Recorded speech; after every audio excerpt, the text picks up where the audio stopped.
இப்போது அறிவிக்க வேண்டாம் என்று கூறியும் கேட்காமல் நெடுமாறன் செய்த காரியம். டென்மார்க்கில் இருந்து பிரபாகரனின் சகோதரர் மூலம் கசிந்த முக்கிய தகவல். உன்னை கொன்று விடுவேன். இலங்கையில் 32 வர்த்தக நிறுவனங்களை வைத்திருக்கும் கோடீஸ்வர வர்த்தகரை விரட்டிய மனைவி. வெளிவரும் பகிர் தகவல்கள். சுமணரத்ன தேரர் மீது துப்பாக்கிச் சூடு, சந்தேக நபர் சிக்கினார். இலங்கையில் ஜூன் மாதம் முதல் தடை செய்யப்பட உள்ள பொருட்கள்.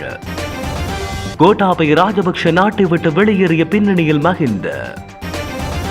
உள்ளூராட்சி சபை தேர்தல் நடக்குமா இல்லையா? பஸ்ஸில் கூறிய பதில். பலத்த பாதுகாப்புடன் இலங்கையிலிருந்து வெளியேறிய அமெரிக்க ராஜதந்திரிகள். சாரதி அனுமதி பத்திரம் வைத்திருக்கும் பெண்கள் தொடர்பில் வெளியான செய்தி. புலம்பெயர் தேசங்களில் உள்ளவர்கள் உறவினர்கள் என பலர் தடுத்தும் அதனை கேட்காமல் பல நெடுமாறன் விடுதலை புலிகளின் தலைவர் பற்றிய கருத்தை வெளியிட்டதாக பிரித்தானிய அரசியல் ஆய்வாளர் அரூஸ் தெரிவித்துள்ளார். இதேவேளை 2010ஆம் ஆண்டு தமிழீழ விடுதலை புலிகள் அமைப்பின் தலைவரது அண்ணன் டென்மார்க்கில் இருக்கிறார். இந்தியாவின் ஜூனியர் விகடன் தொலைபேசி வாயிலாக அவரை நேர்காணல் நடத்தியது. அப்போது அவர் தெரிவித்த கருத்தும் அதேதான். அவர் அப்போதே கூறியிருந்தார், தமிழீழ விடுதலை புலிகள் அமைப்பின் தலைவர் பிரபாகரன் ஒருபோதும் மக்கள் முன் வரப்போவதில்லை. அதையேதான் நாங்களும் கூறுகிறோம். புலிகள் அமைப்பின் தலைவர் பிரபாகரன் மீண்டும் மக்களிடத்தில் ஒருபோதும் வரப்போவதில்லை என அரசியல் ஆய்வாளர் நிலாம்டீன் கூறினார். இதை இவ்வாறு இருக்கையில் ஆய்வாளர் அரூஸ் மேலும் தெரிவிக்கையில், பல நெடுமாறன் பிரபாகரன் உயிருடன் இருப்பதாக பொய்யான அறிவிப்பை வெளியிடப் போகிறார் என அதற்கு முன்தினமே புலம்பெயர் தேசங்களில் உள்ளவர்களுக்கு தெரியும். அவர்கள் அவ்வாறான ஒரு கருத்தை சொல்ல வேண்டாம் என பல நெடுமாறனை தடுக்க பல முயற்சிகள் செய்தும் அவை பயனளிக்கவில்லை. ஏனென்றால் அங்கு மிகப்பெரிய ஒரு சக்தி ஏதோ ஒரு தேவைக்காக விடுதலை புலிகளின் தலைவரை பயன்படுத்த போகிறார்கள். அதாவது விடுதலை புலிகளின் தலைவர் இருக்கிறார் என்ற ஒரு பிம்பத்தை வைத்துக் கொண்டு ஒரு வன்முறையை உருவாக்கப் போகிறார்கள். அப்போது அந்த வன்முறை விடுதலை புலிகள் செய்ததாகத்தான் இருக்கும். தற்போது இவர்களுடைய தேவை இலங்கையினை தமது கட்டுப்பாட்டுக்குள் கொண்டு வர வேண்டும். பௌத்த துறவிகள் 13க்கு எதிராக களமிறங்கியிருப்பதை தடுக்க வேண்டும். ஏனென்றால் இலங்கையில் பௌத்த துறவிகள் ஏதாவது ஒன்றை கையில் எடுத்தால் அதை நிறைவேற்ற முடியாது. அதற்கு சிறந்த உதாரணம் அமெரிக்காவின் மிலேனியம் சேலஞ்ச் உடன்பாடு. அது தொடர்பில் பௌத்த துறவிகள் களமிறங்கியவுடன் அமெரிக்காவை இலங்கையிலிருந்து விலகிச் சென்றது. ஏனென்றால் அங்கு அதை நடைமுறைப்படுத்த முடியாதென்று. எனவே 13வது திருத்தம் தொடர்பில் பௌத்த பிக்குகளின் செயலுக்கான பதிலடியாகவும் சீனாவுக்கு எதிராக நேரடியாக இந்தியா மோதாமல் தமிழர்களை பகடக்காயாக பயன்படுத்த போகின்ற திட்டமிட்ட செயலாகும். 2009 இறுதிப் போரில் சீன ஆயுதங்களை கொடுத்தது. ஆனால் 12 ஆயுத கப்பல்களையும் தாக்கி அளித்தது அமெரிக்காவும் இந்தியாவுமே. இப்படி எல்லோரும் இணைந்துதான் விடுதலை புலிகளை அளித்தனர். ஆனால் விடுதலை புலிகளின் வரலாற்றை திருப்பி பார்த்தால் அவர்கள் எந்த நாட்டுக்கும் எதிராக கருத்து தெரிவிக்கவில்லை என்று அவர் கூறியுள்ளார். கோடீஸ்வர வர்த்தகரான ஒனேஷ் சுபசிங்கவின் மனைவியான பிரேசில் நாட்டைச் சேர்ந்த பெண் அவர் கொல்லப்படுவதற்கு முன்னர் பல சந்தர்ப்பங்களில் அவருக்கு கொலை மிரட்டல் விடுத்துள்ளதாக குற்றப்புலனாய்வு திணைக்களம் தகவல் வெளியிட்டுள்ளது.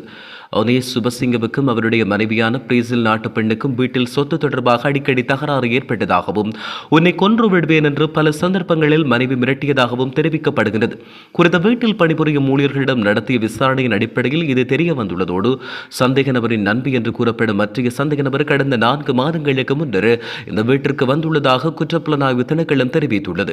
வர்த்தகர் தன்னுடைய மனைவி, மகள் மற்றும் மனைவியின் நண்பியுடன் கடந்த 19ஆம் தேதி இந்தோனேசியா சென்றதாகவும் குற்றப்புலனாய்வு பிரிவினர் தெரிவிக்கின்றனர்.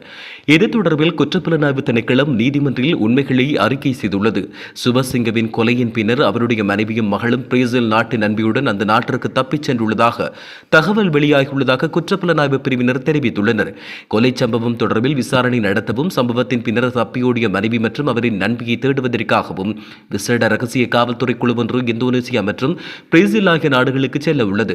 சுபசிங்கவின் பிரேசிலைச் சேர்ந்த மனைவியின் தோழி மாஃபியா கும்பல் ஒன்றின் தீவிர உறுப்பினர் என்று தகவல் கிடைக்கப்பெற்றுள்ளதாக காவல்துறை வட்டாரங்கள் தெரிவிக்கின்றன. கொல்லப்பட்ட சுபசிங்க இலங்கையில் 32 வர்த்தக நிறுவனங்களை வைத்திருக்கும் கோடீஸ்வர வர்த்தகர் ஆவார். மட்டக்களப்பு ஸ்ரீ மங்களராம விகாரையில் துப்பாக்கிச்சூடு நடத்தியதாக சந்தேகத்தின் அடிப்படையில் கைது செய்யப்பட்டவரை எதிர்வரும் பிப்ரவரி 23ஆம் தேதி வரையில் விளக்கமறியலில் வைக்குமாறு நீதிமன்றம் உத்தரவிட்டுள்ளதாக காவல்துறை ஊடக பேச்சாளர் சிரேஷ்ட காவல்துறை அத்தியட்சகர் சட்டத்தரணி நிஹால் தல்துவ தெரிவித்துள்ளார். சந்தேக நபரை அம்பாறை நீதவான் நீதிமன்றில் முன்னிலைப்படுத்தியதன் பின்னர் இந்த உத்தரவு பிறப்பிக்கப்பட்டுள்ளதாக அவர் குறிப்பிட்டுள்ளார். சந்தேக நபர் நேற்று முன்தினம் கைது செய்யப்பட்டதாகவும் அவர் ரஜகலத் என்ற பகுதியைச் சேர்ந்த 22 வயதுடையவர் என்றும் தல்துவ தெரிவித்துள்ளது. இந்த சம்பவத்துடன் தொடர்புடைய மேலும் பல சந்தேக நபர்கள் இருப்பதாக புலனாய்வு அதிகாரிகள் கண்டறிந்துள்ளதாக அவர்களை கைது செய்வதற்கான மேலதிக விசாரணைகளை தொடர்ந்து முன்னெடுக்கப்பட்டு வருவதாகவும் காவல்துறை ஊடக பேச்சாளர் மேலும் தெரிவித்துள்ளார். மட்டக்களப்பில் ஸ்ரீ மங்களராம விகாரையின் தலைவர் வணக்கத்துக்குரிய எம்பிடிஏ சுமணரத்ன தேரர் பணிபுரியும் ஆலயத்தின் மீது பிப்ரவரி 13ஆம் தேதி காலை துப்பாக்கிச்சூடு நடத்தப்பட்டது. மோட்டார் சைக்கிளில் வந்த இனம் தெரியாத துப்பாக்கிதாரி ஒருவரால் இந்த துப்பாக்கிச்சூட்டு தாக்குதல் மேற்கொள்ளப்பட்டுள்ளதுடன் துப்பாக்கிச்சூட்டு தாக்குதலால் சுமணரத்ன தேரருக்கு எவ்வித ஆபத்தும் ஏற்படவில்லை என காவல்துறையினர் தெரிவித்துள்ளனர். ஒருமுறை மாத்திரம் பயன்படுத்தக்கூடிய பிளாஸ்டிக் பொருட்களின் பாவனை எதிர்வரும் ஜூன் மாதம் 1ஆம் தேதி முதல் தடை செய்யப்பட உள்ளது. பிளாஸ்டிக் பொருட்களின் உற்பத்தி, விற்பனை, பயன்பாடு என்பன இதன் கீழ் தடை செய்யப்பட உள்ளன. ஒருமுறை மாத்திரம் பயன்படுத்தும் பானம், அருந்தும் பிளாஸ்டிக் ஸ்ட்ரோ மற்றும் கலக்கும் உபகரணங்கள், பிளாஸ்டிக் மூலம் தயாரிக்கப்படும் ஜோக்கெட் கரண்டி உள்ளிட்ட ஒருமுறை பயன்படுத்தி அகற்றப்படும் பீங்கான் கோப்பை, ஜோக்கெட் கப் தவிர்ந்த கரண்டிகள், முள்ளு கரண்டிகள் மற்றும் கத்திகள், பிளாஸ்டிக் மாலைகள், பிளாஸ்டிக் மூலம் தயாரிக்கப்பட்ட இடியப்ப தட்டுக்கள் குறித்த பிளாஸ்டிக் உற்பத்திகளை இறக்குமதி செய்தல், நாட்டில் உற்பத்தி செய்தல், விற்பனை செய்தல் மற்றும் உள்நாட்டில் பயன்படுத்துதல் எதிர்வரும் 6ஆம் மாதம் 1ஆம் தேதி தொடக்கம் நடைமுறைக்கு வரும் வகையில் தடை செய்வதற்காக சுற்றாடல் அமைச்சர் அவர்கள் சமர்ப்பித்துள்ள யோசனைக்கு அமைச்சரவை அங்கீகாரம் வழங்கியுள்ளது. முன்னாள் ஜனாதிபதி மஹிந்த ராஜபக்ஷவின் தீர்மானங்கள் தவறானவை என முன்னாள் அமைச்சரும் நாடாளுமன்ற உறுப்பினருமான SP திசாநாயக்க தெரிவித்துள்ளார். மேலும் கோட்டாபே ராஜபக்ஷ நாட்டை விட்டு வெளியேறிய பின்னணியில் மஹிந்த ராஜபக்ஷ உள்ளதாகவும் குறிப்பிட்டுள்ளார். எமது கட்சியினை பொறுத்தவரையில் முன்னாள் ஜனாதிபதி மஹிந்த ராஜபக்ஷ கட்சியின் கொடியை மைத்ரிபால சிறிசேனவிடம் கையளித்தமையில் தவறு இல்லை என்றும் தெரிவித்துள்ளார். தன்னிச்சையாக கட்சியை மைத்ரிபாலவிடம் ஒப்படைத்த பின்னர் கட்சிக்கு இது நடந்தது. கட்சியினை இழந்தோம். அதற்கு மஹிந்த ராஜபக்ஷ தான் பொறுப்பேற்க வேண்டும் என்று நாடாளுமன்ற உறுப்பினர் சுட்டிக்காட்டியுள்ளார். அத்துடன் கோட்டாபய ராஜபக்ஷ நாட்டை விட்டு வெளியேறியமைக்கு மஹிந்த ராஜபக்ஷ ஒரு குறிப்பிட்ட அளவிற்கு பொறுப்பேற்க வேண்டும். ஆனால் அவர் இந்த நாட்டின் பொருளாதாரத்தின் பொற்காலத்தை உருவாக்கினார் என்பதையும் நாம் மறந்துவிடக் கூடாது எனவும் அவர் குறிப்பிட்டுள்ளார். உள்ளூராட்சி சபை தேர்தல் நடக்குமா நடக்காதா என்பது தொடர்பில் தேர்தல்கள் ஆணைக்குழுவிடமே கேட்க வேண்டும் என ஸ்ரீலங்கா பொதுஜன பெரமுனவின் தேசிய அமைப்பாளர் பெசில் ராஜபக்ஷ தெரிவித்துள்ளார். இது தொடர்பாக ஊடகங்களிடம் அவர் மேலும் தெரிவிக்கையில், உள்ளூராட்சி சபை தேர்தலை நடத்துவது எங்களது கட்சியின் வேலை இல்லை, அது தேர்தல் ஆணைக்குழுவின் வேலை. இதனால் இது தொடர்பாக நம்மால் எதுவும் சொல்ல முடியாது. மேலும் தேர்தல் நடக்குமா இல்லையா என்பது தொடர்பில் தேர்தல்கள் ஆணைக்குழுவிடம் தான் கேள்வி கேட்க வேண்டும். இந்த தேர்தலில் யாரும் நமக்கு சவால் அல்ல. நாம் வெற்றி பெறுவோம். 50% அதிகமான தொகுதிகளை கைப்பற்றுவோம் என அவர் இதன்போது தெரிவித்துள்ளார். நேற்று முன்தினம் இரவு இலங்கை வந்தடைந்த அமெரிக்க மூத்த ராஜதந்திரிகள் குழு ஒன்று நேற்றைய தினம் பிற்பகல் தமது விமானங்களில் இலங்கையிலிருந்து புறப்பட்டுள்ளனர். இந்த குழுவினர் நேற்று பிற்பகல் 2:35 மணியளவில் அமெரிக்க விமானப்படைக்கு சொந்தமான 2 C-17A விமானங்களில் கட்டுநாயக்க விமான நிலையத்தில் இருந்து புறப்பட்டுள்ளனர். இந்த குழு வெளியேறுவதற்காக பலத்த பாதுகாப்புடன் கட்டுநாயக்க விமான நிலையத்திற்கு வாகனங்கள் வரிசையில் வந்ததாக சிரேஷ்ட போலீஸ் அதிகாரி ஒருவர் குறிப்பிட்டார். அதற்கு சுமார் 3 மணித்தியாலங்களுக்கு முன்னர் இந்த விமானங்களை ஏற்றுவதற்கு ரேடியோ கார் மற்றும் கடுமையான பாதுகாப்பு காவலர்களுடன் லொரியொன்று கட்டுநாயக்க விமான நிலையத்தை வந்தடைந்துள்ளதாக அவர் இதன்போது மேலும் தெரிவித்திருந்தார்.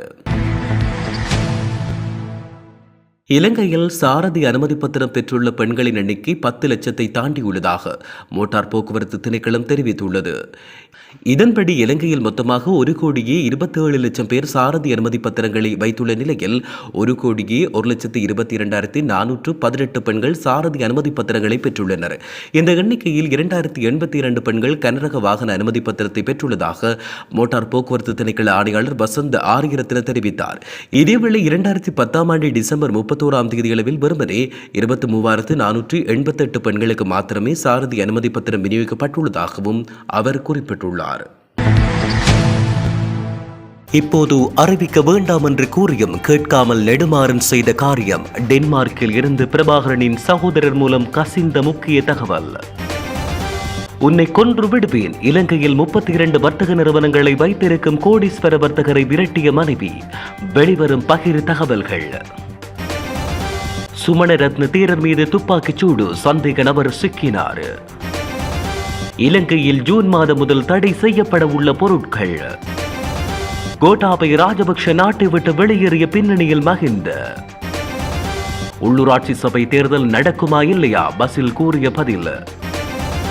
பலத்த பாதுகாப்புடன் இலங்கையிலிருந்து வெளியேறிய அமெரிக்க ராஜதந்திரிகள். சாரதி அனுமதி பத்திரம் வைத்திருக்கும் பெண்கள் தொடர்பில் வெளியான செய்தி.